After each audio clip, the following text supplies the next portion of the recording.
Boa tarde, bom dia, boa noite a todos. A gente estava aqui ensaiando, pessoal, o que a gente ia falar. Pessoal, estamos aqui no nosso podcast. Eu estou aqui com o Igor, ele é aluno da graduação em Direito. E a gente está aqui fazendo um trabalho, né, que se refere à disciplina deles de extensionista, que são disciplinas aqui na faculdade que a gente precisa atender a demandas do público externo, da comunidade. Né, em razão disso, o Igor me chamou para a gente fazer um debate, né, ou levar temas mais do dia a dia, né, para vocês. E aí, então, nesse sentido, né, de buscar um tema que a gente possa, né, levar mais informações para a comunidade, que sejam úteis, o Igor ele escolheu o tema, eu achei muito interessante, né, a gente falar sobre os registros civis das pessoas naturais, que são os cartórios, né, aqueles que a gente faz o nascimento, o casamento e o óbito. Então, é um tema que eu particularmente adoro, né, tratar de cartórios, embora a gente saiba que o nome cartórios não é totalmente correto, isso, mas é o nome que a gente costuma chamar. E a nossa ideia aqui, então, é passar, a gente está olhando aqui, pessoal, no nosso material que vocês vão receber também, vai ficar disponível para vocês em PDF. Então, a gente vai seguir esse roteirinho que tá. Então, o nosso objetivo, né, nesse material que o Igor preparou, é levar para vocês situações do nosso dia a dia, né, que a gente possa buscar o cartório para resolver, né, e atualmente os cartórios, né, de registro civil das pessoas naturais, eles estão ficando muito acessíveis, né, a todos nós, tem serviços que a gente não sabia que tinha, então a ideia é levar para vocês todas essas novidades, né, que a gente encontra nos cartórios, como um todo, até porque eles acabam se interconectando, né, muitas atribuições, e a gente vai então tratar aqui desse assunto, né, que o Igor escolheu, que dessa forma a gente pode contribuir, eu acho que realmente, né, de uma forma bem mais assertiva, né, com uma situação que a maioria das pessoas não conhece. Eu, quando eu me formei, né, na faculdade de Direito, a gente sai também sem conhecer nada sobre o mundo dos cartórios. Exato. Né, e agora a gente está tendo disciplinas, né, aqui na faculdade, mas realmente a gente se forma mesmo no curso de Direito e não conhece nada. Né? Então, a nossa ideia é levar cada vez mais informações para vocês e a gente vai aprendendo aqui entre nós. Então, o Igor, vou só fazer uma apresentação aqui do nosso material. Ele dividiu em 3 tópicos, né? Seriam os 3 principais assuntos, se a gente pode dizer assim. Exatamente. É mais para deixar bem estruturado para quem está prestando atenção, quem vai, né, se inteirar. Mas, de modo geral, é tentar falar sobre a importância dos cartórios, em especial o registro civil de pessoas naturais, como a senhora comentou, para os direitos de personalidade, efetivação de diversos direitos relacionados a direito de personalidade. E aí tem esses 3 tópicos que a gente escolheu só para facilitar, né? Que é, primeiro, conhecer as serventias, né? Em geral, as pessoas só têm essa noção geral de que cartório, que tudo que é cartório é a mesma coisa, não é bem assim. Uhum. Né? Segundo, falar especificamente do direito de paternidade, né? Direito ao projeto parental, que é um tema muito em voga, muito interessante. E em terceiro, falar sobre o direito ao nome, né? As possíveis alterações e todas recentes, né? E isso, tem muitas alterações recentes, as pessoas não fazem ideia. Né? E esse tema é tão legal, Igor, como você colocou, né, de dar a eficácia para os direitos da personalidade, né? Pessoal de casa, os direitos da personalidade são aqueles direitos, né, que todo ser humano nasce com ele, né? Então, direito ao nome, à honra, à imagem, né, à nossa dignidade. E aí eu estava lendo um tempo estudando, né, o mundo dos cartórios, e aí eu vi uma frase de um autor, eu não lembro agora qual, que ele falava assim: o mundo dos cartórios, né, é onde realmente o grande palco do teatro que é a nossa vida acontece. Porque realmente, né, a gente estuda, pelo menos no direito, a teoria lá no direito civil, né, e quando realmente a gente vai para o mundo dos cartórios é onde a gente vê a nossa realidade acontecer. Mais do que na própria justiça, né? Eu dei esse exemplo, né, para outros alunos quando eu apresentei esse material. Você vai fazer um inventário na justiça, pode demorar 15 anos, né? Você vai no cartório, divórcio. 15 dias, um divórcio sai no mesmo dia, se você está tudo certinho, né? Então, é onde a vida acontece e acontece mais rápido. A dinâmica, né, do cartório é muito superior a qualquer outra instituição pública. E muitos atos, inclusive os que a gente vai falar aqui, né, não necessitam de advogado, né, porque alguns, né, tipo divórcio precisa, o inventário precisa, mas tem muitos atos novos, né, que estão surgindo dentro dos cartórios que a própria pessoa pode ir lá diretamente e resolve, né, a vida, ou seja, né, ela possibilita que ela exerça aquele direito. Exatamente. Né? E ela se torna cada vez mais uma cidadã. Perfeito. Atos de cidadania dependem basicamente da efetividade que o cartório confere, né, em termos de direitos, né, às pessoas. Então, isso que você falou do advogado, né, para divórcio, inventário, por exemplo, traz exatamente o esclarecimento desse primeiro ponto, né, que é sobre conhecer qual é a diferença entre o registro civil e outras serventias, né? Então, a gente tem diversos tipos de serventias, né? Que são cartórios. São cartórios, todo mundo chama de cartório, né? Mas na realidade a gente tem dois tipos de atividade totalmente diferentes. Um é o tabelionato, outro é o registro. Né? De modo bem grosseiro, a gente poderia dizer que o tabelionato seria uma espécie de atividade meio, enquanto que o registro é a atividade fim.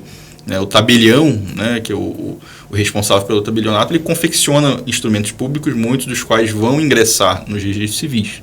Né? Mas ele é uma atividade mais de assessoramento. Então, ele faz, por exemplo, o divórcio. Né? Faz conciliação e mediação diretamente. Né? No tabelionato, faz inventário e partilha. Emancipação, escritura de união estável, escritura de regime de bens, né? Pacto antinupcial. E todos esses documentos eles vão ingressar em algum cartório de ofício de registro. Pode ser o de imóveis, por exemplo, né? Que é muito comum. Né? Pode ser o civil de pessoas jurídicas, pode ser títulos e documentos, ou pode ser o civil de pessoas naturais, que é o que a gente vai focar. Né? Igor, isso é tão interessante, né? Essa separação, pessoal, né? Que existem duas grandes atribuições, né? Desse mundo dos cartórios, que são os tabelionatos e os registros. Eu estava lendo um dia desses um artigo, né? Não lembro agora o site, mas na internet, um site famoso, eu acho, do direito. E falando do SERP, né, que é o Sistema Eletrônico dos Registros Públicos, ou seja, ele está dentro do mundo dos registros públicos.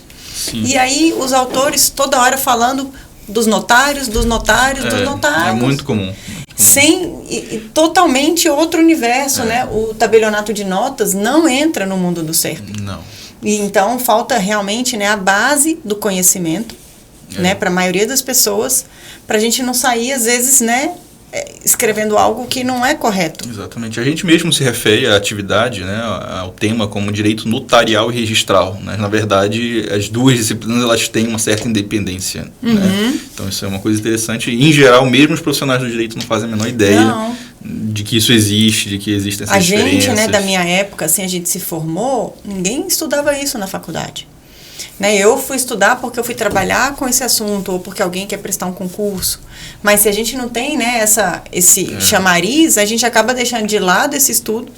E isso é uma fonte de atividade para o advogado, assim, incrível, um campo de atuação, né? Porque você faz partilha, inventário, você faz regularização de imóveis, isso aí é uma área que está crescendo a cada dia que passa, assim, impressionante a busca por profissionais com capacitação para fazer isso. Sim. Né? E o melhor disso, você nem precisa entrar na justiça, porque você faz tudo no extrajudicial, que é muito mais rápido, muito mais célere, deixa o cliente satisfeito.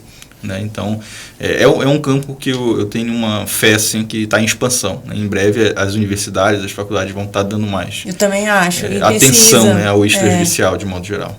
E é isso, pessoal, então, que o Igor ressaltou, só para o pessoal de casa, né, entender as bases, né, porque realmente a gente não tinha essa informação, né, se a gente não fosse estudar.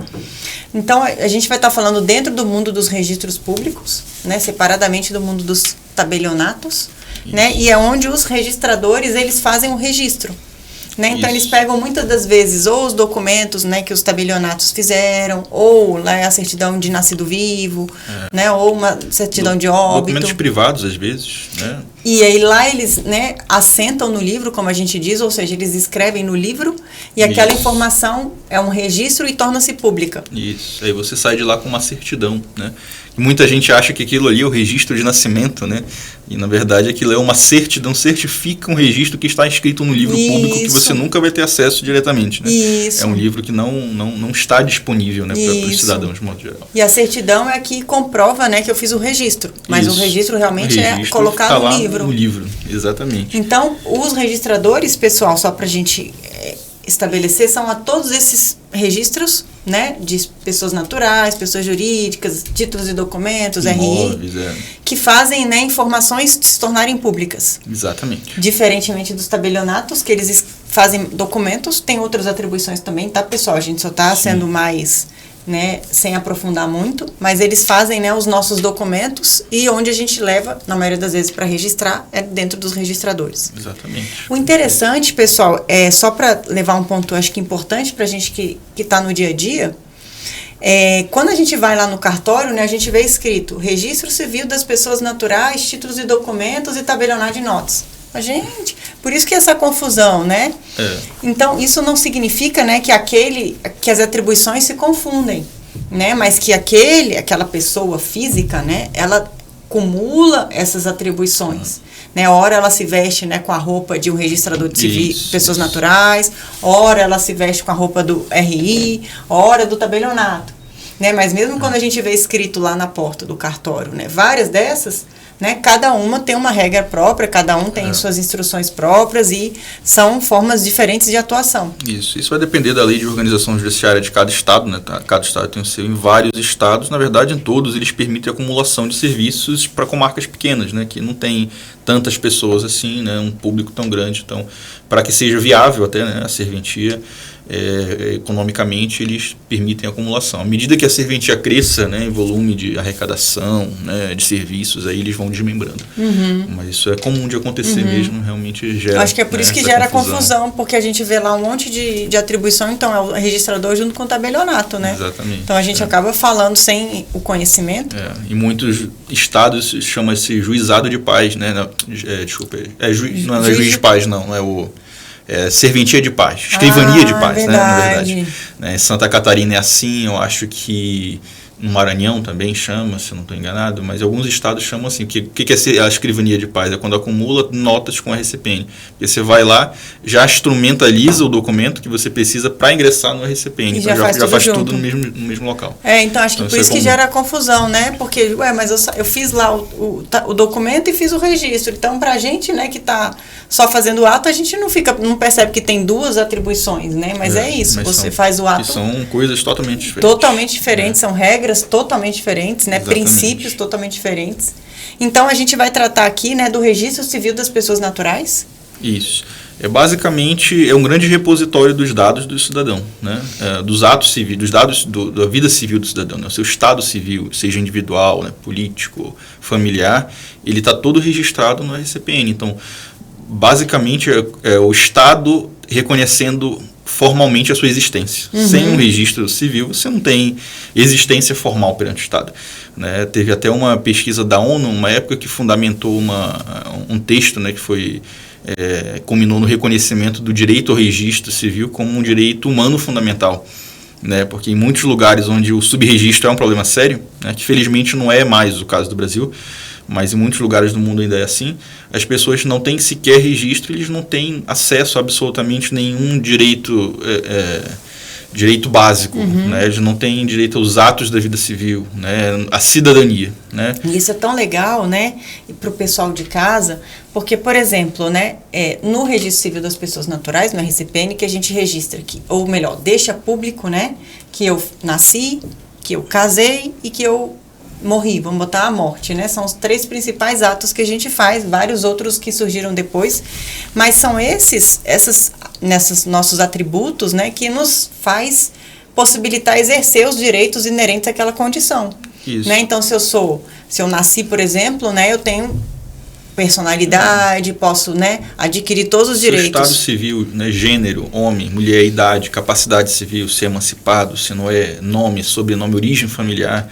É difícil você imaginar um direito que seja possível de exercitar sem o registro civil, né? Tem algumas coisas muito pontuais, tipo, a pessoa chega num estado crítico de saúde no hospital público, não tem registro de nascimento, vai ser atendida do mesmo jeito, mas é um caso muito especial.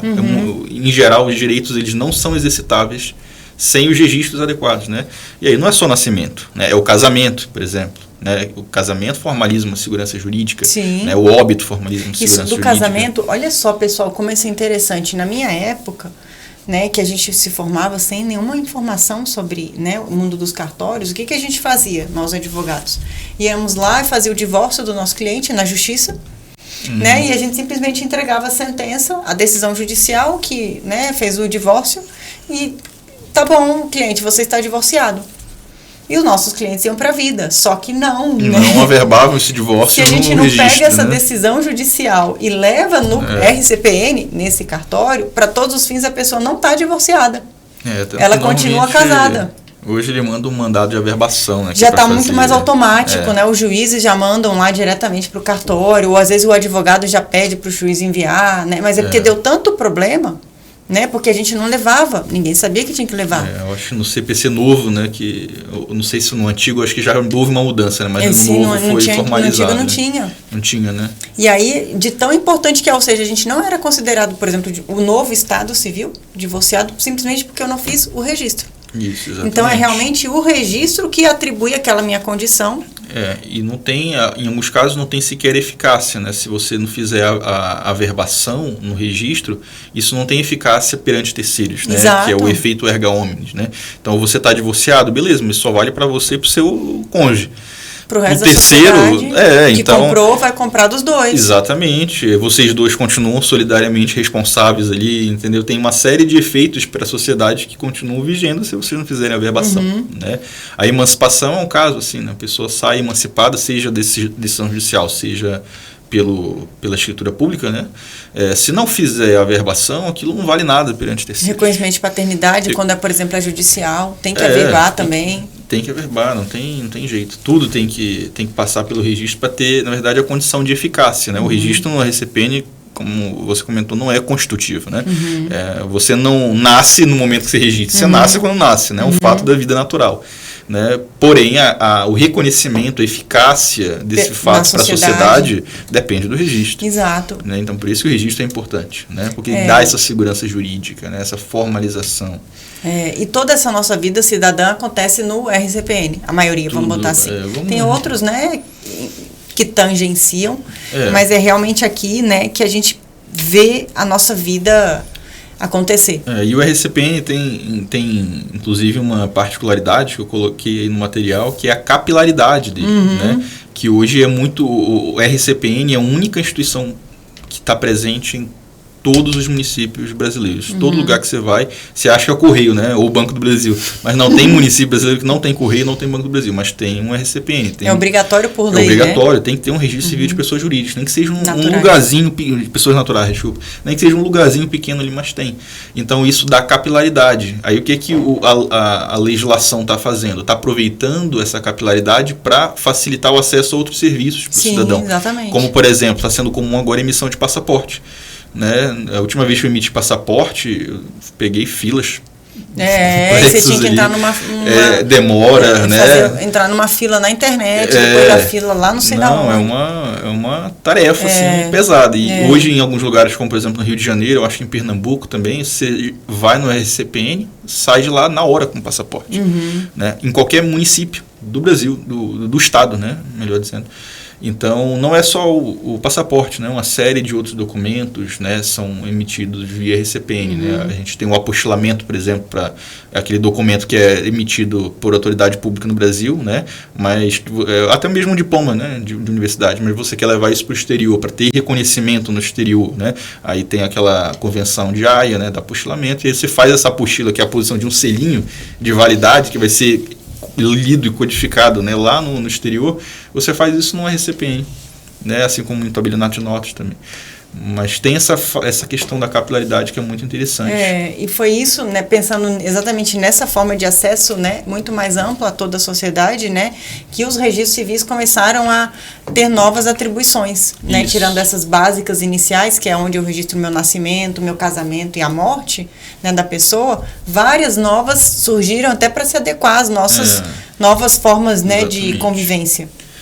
E não é à toa, passou a ser chamado, né, por uma alteração legislativa, se não me engano, em 2016, 2017, de ofício de cidadania. Né? Inclusive, notas agora também, com a lei 14.332, começou também a ser reconhecido, né, como ofício de cidadania. Mas o primeiro foi o RCPN, justamente porque dá essa capacidade para o cidadão exercer os atos da vida civil, né, por meio de um serviço que é oferecido ali naquela serventia. E alguns, inclusive, pessoal, são gratuitos, né?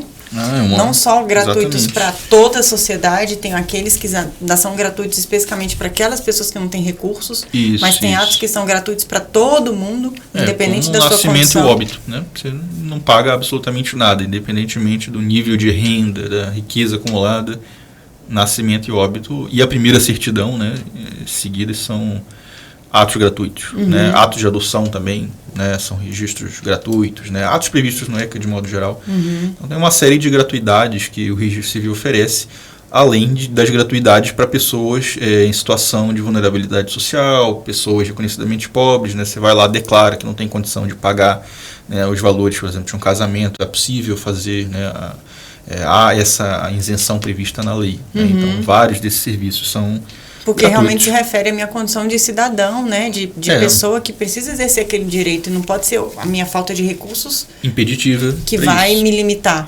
Exatamente. Então, normalmente tem uma espécie de compensação, né, para isso. Todas as serventias de um Estado, elas contribuem com um percentual ali para um fundo que vai para recompensar atos gratuitos. Que não são só no RCPN, né? Às vezes registro de imóveis também tem, né? Projetos de regularização fundiária para núcleos urbanos, né? Uso capial em alguns casos, né? Então tem uma série de situações aí que prevê alguns atos que são gratuitos. Né? E uma coisa que eu achei interessante de trazer também de curiosidade para as pessoas, isso me impressionou, em geral ninguém saber, que foi as unidades interligadas, né? Que foi uma inovação aí do provimento 13 do CNJ lá em 2010, mas que já foi transformado em lei agora, né? 14382 também, se não estou enganado, né? Mas a unidade interligada é aquela unidade de saúde, né? Estabelecimento de saúde, um hospital, que já fazia, na época, a previsão inicial era só para o nascimento, né? Já fazia o registro de nascimento das crianças no hospital, né? Hoje tem o óbito também, já dá para fazer o óbito. Então você já sai de lá, a ideia é que a mãe, né, e a criança já recebesse alta com a certidão em mãos, né, para evitar que perdesse prazo, que gerasse alguma situação de subregistro. Né? Exatamente. E aí eu recentemente eu tive um filho lá no Santa Lúcia, né, e aí eu desci lá para fazer, né, desci dos quartos, fui lá fazer o registro, tudo certo, bacana, muito fácil de fazer, entendeu? Rapidinho, registro gratuito, peguei a certidão. Então a gente já saiu de lá do hospital com a certidão em mãos, né? E facilita demais a vida, porque ou era o pai que vai na maioria das vezes, ou às vezes quando é mãe solteira, né? Como é que ela vai ter que fazer para ir? Não, é muito difícil. Aí você sai lá com a DNV, né? Com a declaração de nascido vivo que o próprio hospital já fornece, você já coloca o nome, já vai ali, faz rapidinho, qualquer pessoa pode levar, né? Em alguns estados, né? Que a lei prevê uma ordem, né, de prioridade para fazer a declaração. São, né, os parentes mais próximos. Exatamente. Né, mas em alguns estados, qualquer pessoa indo lá com as documentações, justificando, né, às vezes o acompanhante da mãe, que não necessariamente é um parente, consegue fazer o registro também, né, sem nenhum problema, e já sair com a certidão. Né, e aí eu fui pesquisar de curiosidade, eu tenho a lista que está aí no material de todas as unidades de muito saúde. Muito legal aqui em Brasília, pessoal. Mas assim, spoiler, praticamente todos os hospitais públicos e privados de Brasília têm unidade interligada. Então, basicamente, é um serviço muito, muito amplo. Né? Não tem por que não sair já da unidade de saúde com o registro de nascimento em mãos. Né? Inclusive, os registros civis das pessoas naturais, que são esses, eles têm previsão para funcionar 24 horas, né? Tem. Ou pelo menos sábado e domingo, né? Feriado. Tem plantão, né? Porque justamente a gente precisa dele, porque nascimento, né? São situações do nosso cotidiano que a gente pode esperar passar não sei quantos dias de feriado ou carnaval. Exatamente. Aí eles têm um plantão de 24 horas, né? Não tem... E, enfim, aí tem a questão que é muito interessante, que é a questão da paternidade. Isso é muito interessante. Assim, as diversas formas de reconhecimento de paternidade que as pessoas acham, assim, não fazem ideia de como é fácil, às vezes, você implicar um processo de reconhecimento, né, de filiação. Né, e isso, assim, é fundamental, né, para dar dignidade à criança, né, para satisfazer ali a doutrina da proteção integral, né, do menor, dá direitos sucessórios, dá direito de alimentos. A gente sabe igual um pai mesmo, né? Essa cobrança, né, ela pode ser efetivada via cartório, né? Via RCPN. A mãe, quando chega para fazer o registro, né, às vezes, e não tem a paternidade estabelecida, o próprio oficial pode ali perguntar, né, sabe quem é, né, quem é o responsável, qual é o nome do pai. Né? E aí, se a pessoa quiser indicar, ela faz a chamada indicação oficiosa, né? E vai fazer essa indicação extrajudicialmente, vai entrar em contato. Na verdade, o oficial vai pegar essa documentação, vai mandar para o juiz, né? Mas dentro da esfera extrajudicial, né? Não vai ser iniciado um processo na vara judicial competente, que seria a vara de família, né? Mas na vara extrajudicial, simplesmente o juiz vai fazer a citação do indivíduo, né, para reconhecer. Lá ele pode fazer um reconhecimento condicional, faz o teste de paternidade, se for meu mesmo, eu assumo. E isso pode ser feito tudo na esfera extrajudicial, né, num processo que você dá início ali no balcão do cartório. Ou o próprio pai, né, pode ir lá também, né, e ele reconhecer pode ir lá automaticamente. E reconhecer, exatamente. Então tem diversas formas, né? Tem o reconhecimento espontâneo, né? Tem a indicação oficiosa, né? E tem também a investigação de paternidade, né, que é promovida pelo Ministério Público, né, que é ação mesmo, já é uma ação judicial.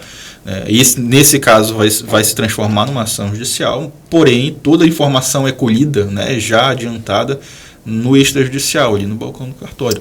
E até se você entrou com processo judicial, né, de reconhecimento de paternidade ou não, né, ou não quer, mesmo depois da decisão judicial, lembrando, tem que levar no registro civil das pessoas naturais, senão não tem o efeito, né, perante a sociedade. Então é realmente lá que fica concentrado.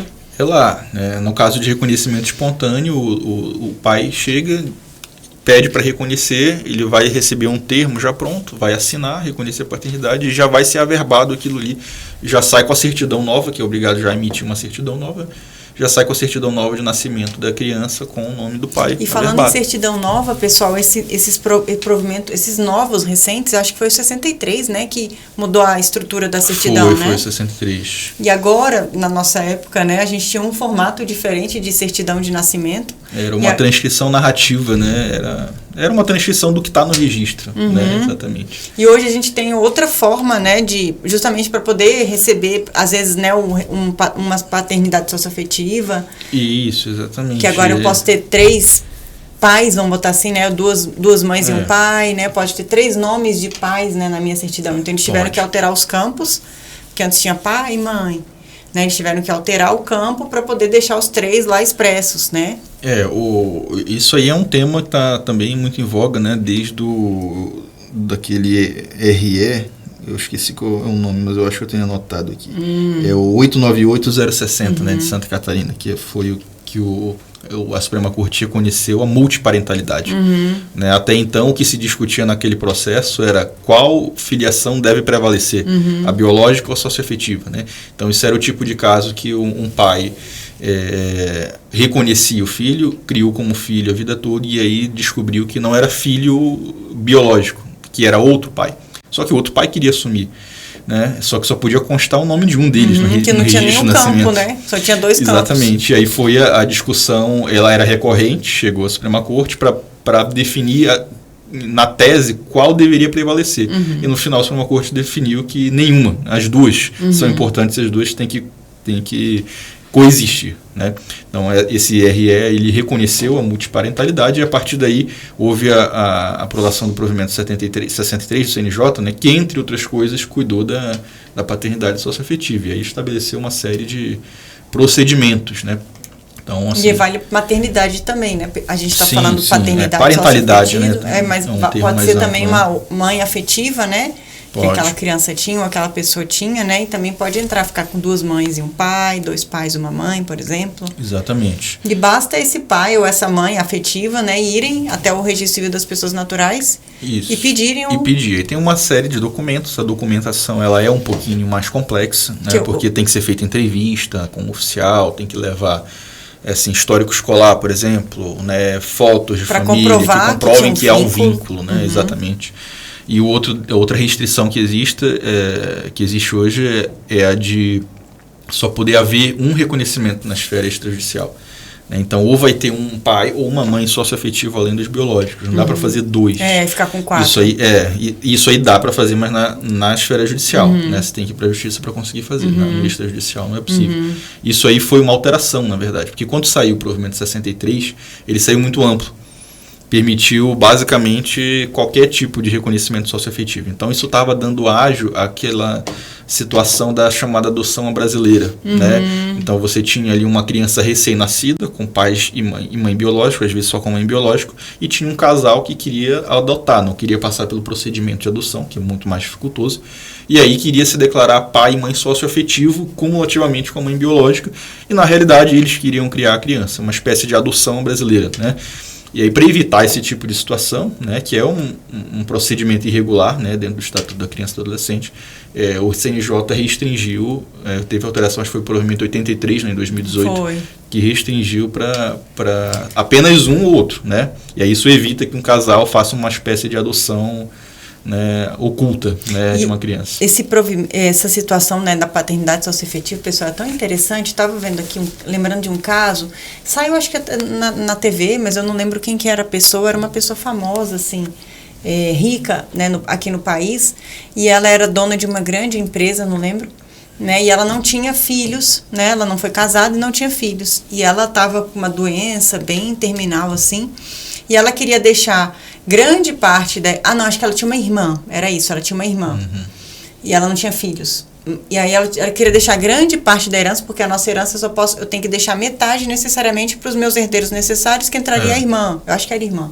Era um herdeiro necessário, mas não eram filhos. Irmão não é necessário, deveria ser filho, cônjuge ou pais, né? Não eram filhos, talvez pais.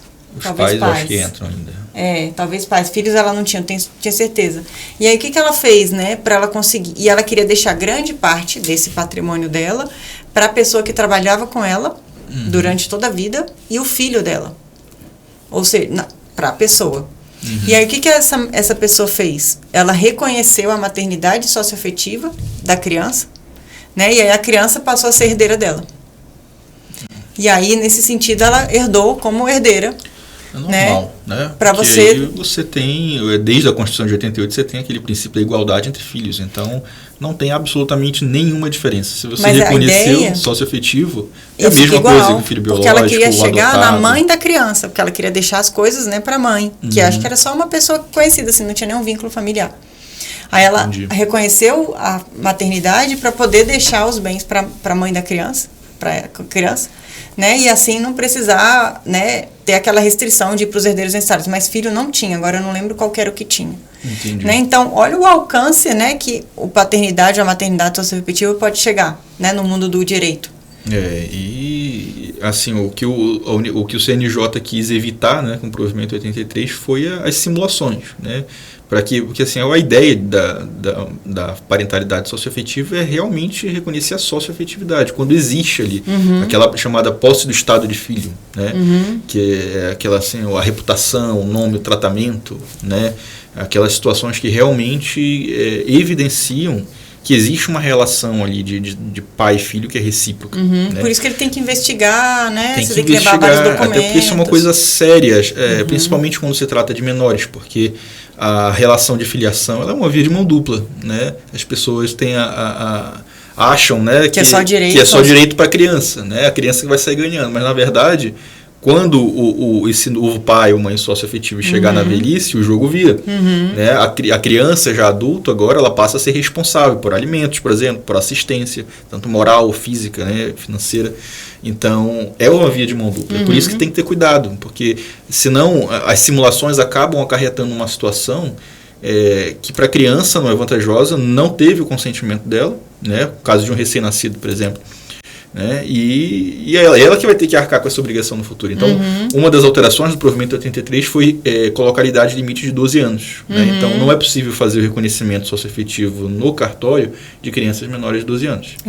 Né, tanto é que uma parte dos autores, quando eles falam que antes podia no 63, né, e o 83 recuou e disse que é só a partir de 12. Isso, exatamente. Aí alguns falam, mas isso foi um retrocesso. Né? Não por esse lado, só porque você criou não é nenhuma barreira, né? Um passo a mais. É um entrave de segurança, eu diria. Isso, mas que você tá dando muito uma segurança, né, muito maior que o juiz pode fazer, e o registrador não tem condições, não é a competência dele, né? Exatamente. Então, ou a pessoa segue o processo normal, que é fazer uma adoção, por exemplo, né? Ou mesmo um reconhecimento socioafetivo mais na esfera judicial. E aí começa a complicar, as provas elas precisam ser mais robustas, né? E aí a pessoa vê que é uma coisa difícil, não dá para fazer uma simulação, né? E aí acaba desistindo.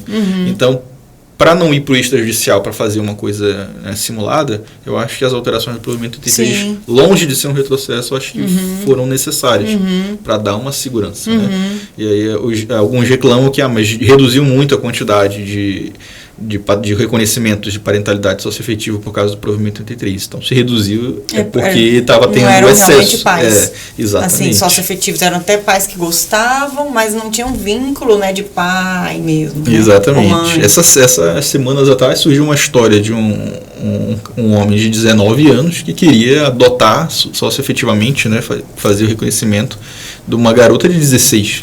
Né? Teve essa história que surgiu na internet. É claro que não consegue, né? Mas aí a história viralizou de tão absurdo que é, né? Mas essa restrição, ela só existe formalmente por causa do provimento 83, porque no provimento 63 não havia um limite de idade, né? Hoje existe que é de 16 anos, que é a mesma que é adotada pelo ECA, para fazer a adoção, por exemplo, que é um processo muito mais dificultoso. Então, para a adoção tinha esse limitador de 16 anos de idade de diferença, porque para o reconhecimento socioafetivo não teria. Né? Então, eu acho que o provimento foi assertivo, foi muito bem-vindo e importante. Né? E aí, junto com essa questão, né, dessas tentativas de burlar, né, veio no provimento 63 ou foi no 83 já? A reprodução assistida, né? Veio no 63. No 63, foi né? Ótimo. A reprodução assistida é um outro tema muito interessante, né? Eu acho que eles só começaram a tratar, acho que ainda está para aprofundar muito ali, né? Do jeito que eles colocaram. Pois é, o problema é que o CNJ, é até uma crítica que se faz, né? Que o CNJ acaba legislando sobre matéria de direito civil via provimento, né? E matérias que eram para estar passando pelo Congresso e de fato estão há décadas às vezes tramitando. Por outro lado, você não tem a efetivação de direitos que deveriam ser garantidos e dependem de legislação, enquanto não vem o CNJ, vai lá e quebra um galho. Então, é uma situação polêmica. Né? Então, esse caso de reprodução assistida é um dos casos mais polêmicos que a gente tem, porque o Código Civil é absolutamente lacônico quanto ao assunto. Né?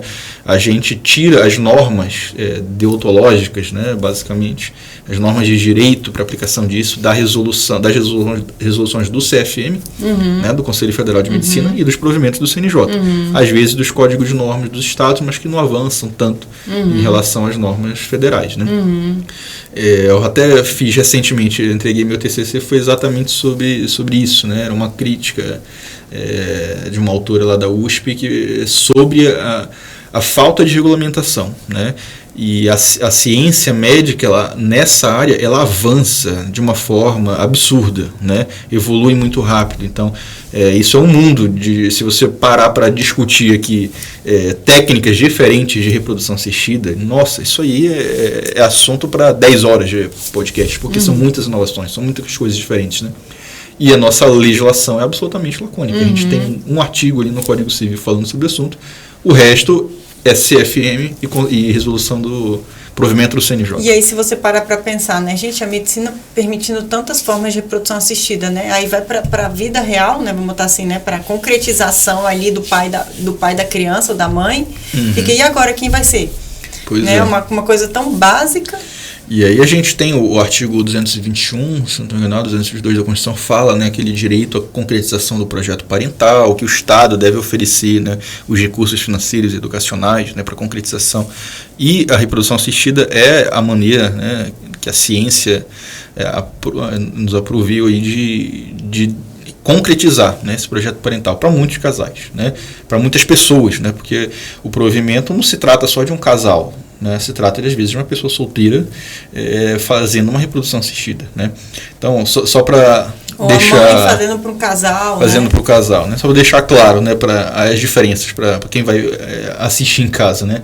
A gente tem, basicamente, de maneira grosseira, duas formas gerais de fazer uma reprodução assistida, que é a heteróloga e a homóloga. Né? A homóloga é quando você não tem doações ou participação de terceiros, é só o material genético do casal, né? Do homem e da mulher. E tem a heteróloga, que é com a doação ou de gametas, né, ou de embriões já formados, ou de espermas, ou mesmo a doação temporária do útero, né, que seria a barriga de aluguel. Seria a barriga de aluguel, né, que não é bem de aluguel, né, seria mais uma barriga de comodato, para assim dizer, né, porque é gratuito, não dá para... No Brasil não pode cobrar, né, tem país que permite, né, mas no Brasil não pode.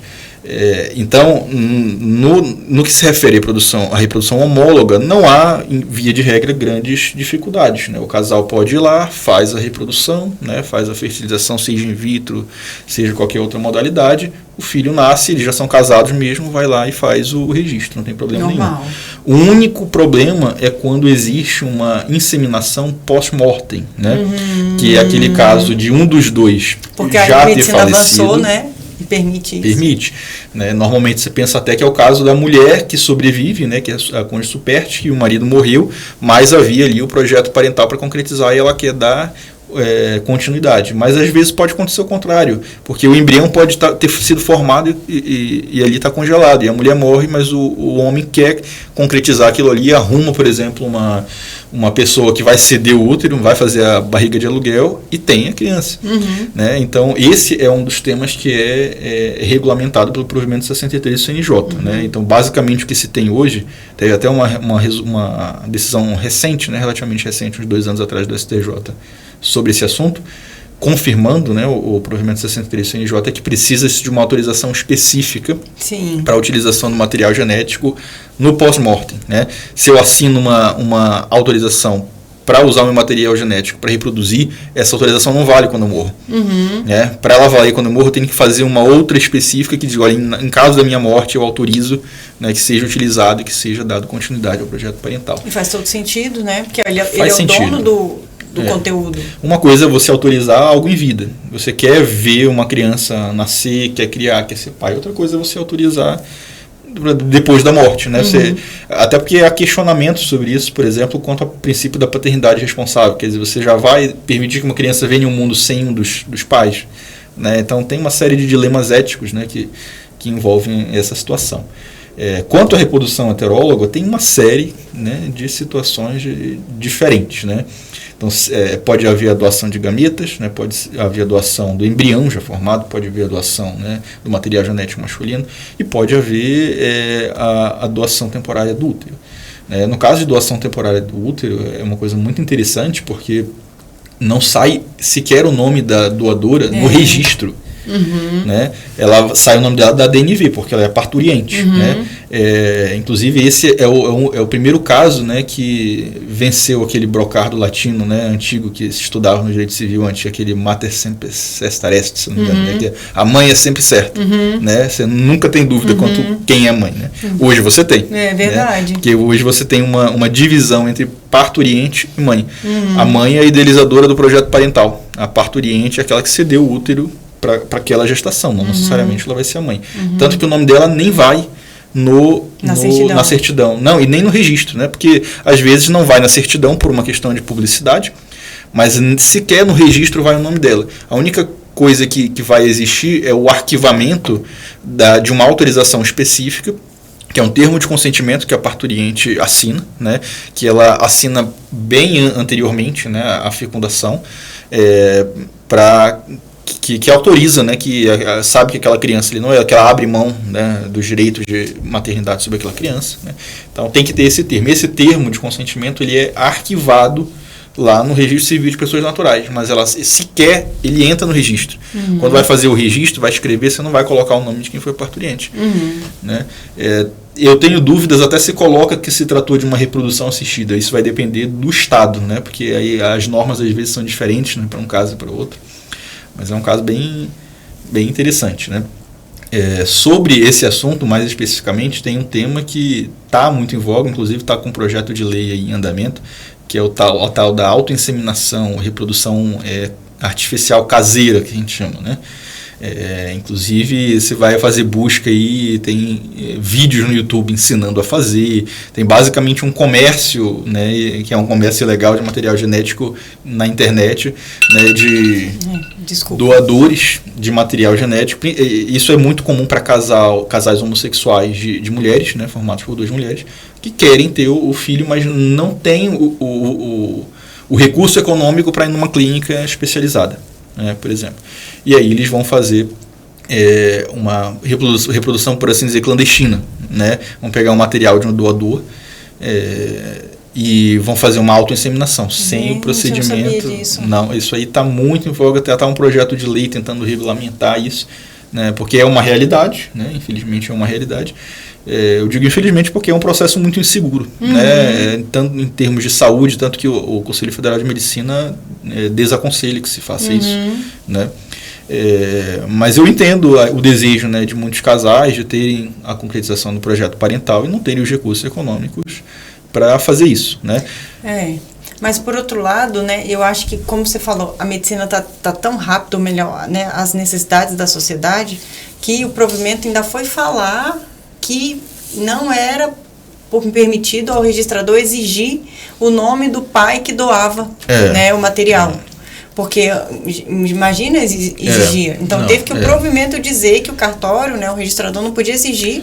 Para uma coisa nova, né? Hoje, para você fazer o registro, você tem que ter o quê? Tem que ter uma declaração do diretor da clínica, do responsável técnico pela clínica, reprodução. Pela reprodução. Isso tem que ter. É por isso que não é possível fazer o registro de filiação no caso de uma autoinseminação, né? Isso só vale para um procedimento formal, feito por clínica, porque você vai ter ali um doador anônimo, né, você vai ter um procedimento de segurança, né, você vai ter um procedimento até de saúde, né, de verificação, né, para que aquela criança seja gerada com segurança, né, e aí com essa declaração do diretor da clínica é possível ir diretamente no cartório e fazer o registro.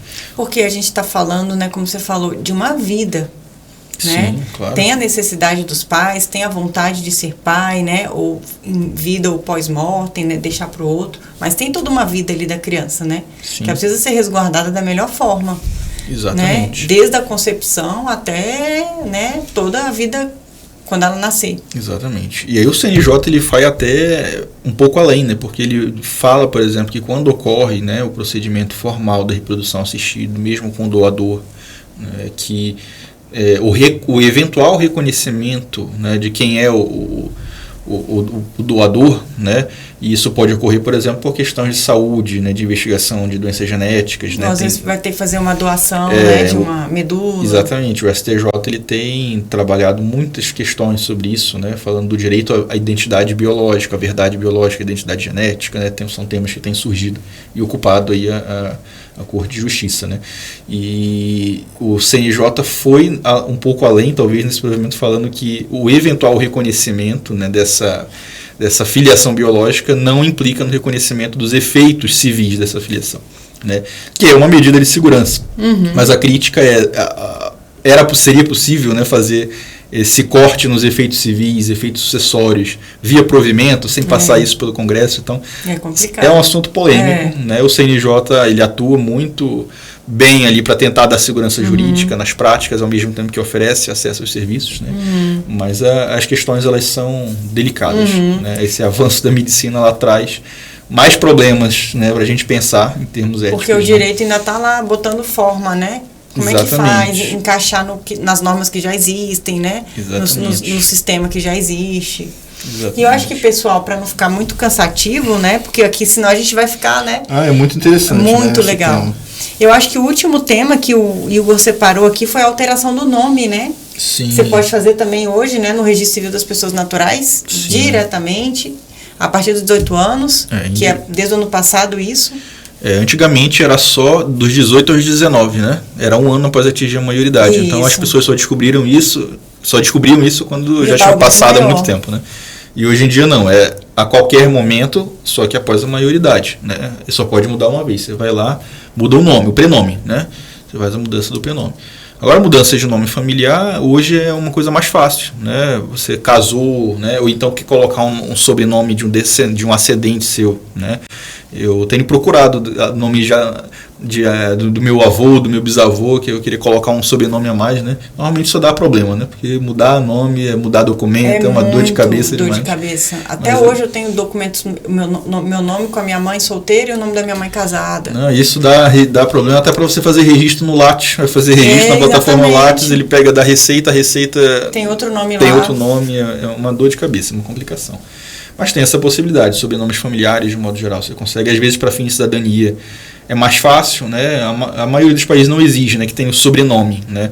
Mas às vezes facilita, e aí as pessoas vão e buscam essa alteração, né, para fim de cidadania.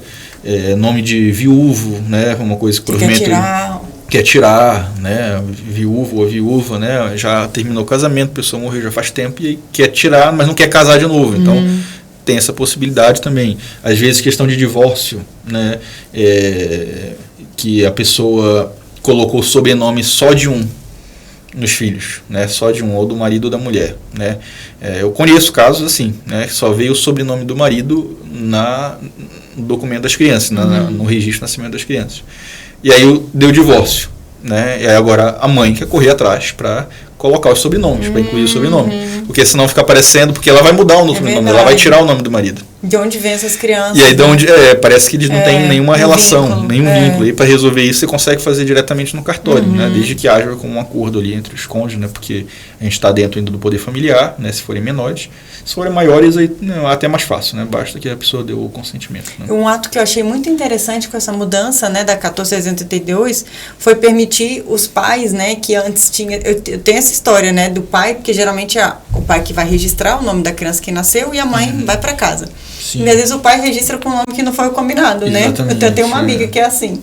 Aí hoje, né, já pode a mãe impugnar, né? Pode. No prazo de 15 dias. Exatamente. Teve o caso famoso, né, que deu no STJ, acho que foi resolvido só em 2021, foi 2022, né? Que foi aquele caso da Diane, né? Que era o cara foi fazer o registro de nascimento, né?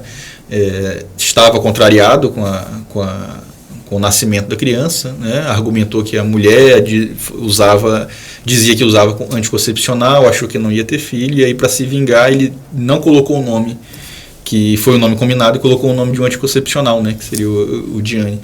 E aí isso ficou anos no STJ para a mãe conseguir reverter e colocar um nome que seria o nome combinado, eu acho até que era Valentino, uma coisa assim, né? Mas hoje não precisa mais disso. Hoje, 15 dias, você pode ir lá no cartório fazer impugnação, né? Claro que em caso de divergência vai ser mandado para o juiz, às vezes, decidir ali, né? E conversa, né? E normalmente é possível de se resolver. A possibilidade, né? Já resolve muita coisa. No caso desse, provavelmente seria resolvido, no caso, né, gritante, né? De prejuízo para a criança, seria resolvido muito fácil, né? Pessoal, eu acho que já estamos, né, chegando ao fim. Sim. Mas eu acho que a gente conseguiu levantar aqui para todo mundo, né, a comunidade como um todo e para nós, né, todos esses novos atos que eu posso fazer agora, tudo no Registro Civil das Pessoas Naturais, alteração de nome, reconhecimento de paternidade socioafetiva ou maternidade, né? Alteração de nome de pessoa trans, a gente não comentou, mas tem até uma cartilha aí do CNJ, é só baixar, né, tem ali um tema que tem voga também.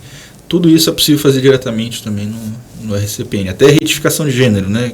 Você vai lá, muda gênero, muda nome, né? É possível também fazer diretamente no RCPN. O passaporte, o CPF que já vem agora, né? Na certidão. CPF direto, exatamente. Então, muitas atribuições, eu acho que a tendência é que isso se torne cada dia mais dinâmico. Sim. Né, por causa do ofício da cidadania, justamente para permitir convênios com as outras instituições, para que você consiga ali diretamente, né, emitir documentos ou serviços em geral. Né? Então acho que é importante para todo mundo esse tema, para a gente também conhecer onde a gente pode exercer muitos atos da nossa vida civil, né? E a gente conseguir, às vezes gratuitamente, alguns atos eu posso até fazer, outros eu vou ter que pagar, mas às vezes não é nada muito, né? Dado o impacto daquilo na minha vida, né? E bem menos moroso do que seria no judiciário, né? Que você tem que contratar advogado, né? É custoso, né? E no RCPN, mesmo que não seja gratuito, mas é uma coisa bem mais acessível, né? Outra coisa que eu lembrei que pode fazer recentemente, é interessante isso, você pode fazer o reconhecimento da união estável, né? E a dissolução. Diretamente no registro civil. Não precisa nem de documento. Que antes a gente tinha que fazer no tabelionato, né? Para levar para registrar. Podia ser até um contrato privado, alguns estados aceitavam, né? Mas de qualquer forma você tinha que instrumentalizar o documento. Hoje eles têm o chamado simplificado, né? É um termo de certificação que é feito diretamente perante o oficial, né? E não precisa ser nem presencialmente, né? Pode ser à distância, chama de termo certificação eletrônica, né? Desde o provimento 100 do CNJ, né, que tratou do ato notarial eletrônico, isso aí cresceu muito. Então, hoje em dia, você pode casar por videoconferência. Não precisa ir no cartório. E né? o divorciar também, embora seja em outro cartório, também, né? Mas hoje a gente também pode divorciar de forma eletrônica. Pode. Você não precisa nem estar presente no divórcio, né, na prática. Basta o advogado ir lá e fazer, representando. Né? Então, é uma coisa muito útil muito essa simples, informação para todos nós. Sim, exatamente. Eu acho, Igor, que já deu a nossa hora. Eu agradeço o Igor aqui. Muito obrigada pelo convite, por participar desse tema tão importante pra gente, que, né, eu fico aqui nas aulas, gente, isso que todo mundo tem que conhecer, a gente tem que saber, não só a gente, né, do direito, mas toda a sociedade tem que ter acesso a essa informação, né, e o nosso objetivo aqui, justamente nesse podcast, fruto dessa atividade que vocês têm que fazer na disciplina, é levar essa informação, né, para toda a sociedade. Então, se você receber, ou se você puder passar para outras pessoas, né, essa informação mesmo, a cartilha, ou entrar no site, né, dos registros civis da pessoa natural, você vai encontrar várias informações. Sim, lá tem da ARPEN, né, a associação também. Então, muito obrigada, Igor. Obrigada à instituição por permitir a gente, né, estar debatendo esse tema tão importante. Agradeço a professora Lorivânia, né, que permitiu o nosso contato. Sim. E é uma honra, tomara que a gente faça outros, com outros temas tão interessantes. Eu também espero. Ansioso. Então tá bom, pessoal. Obrigada e até a próxima.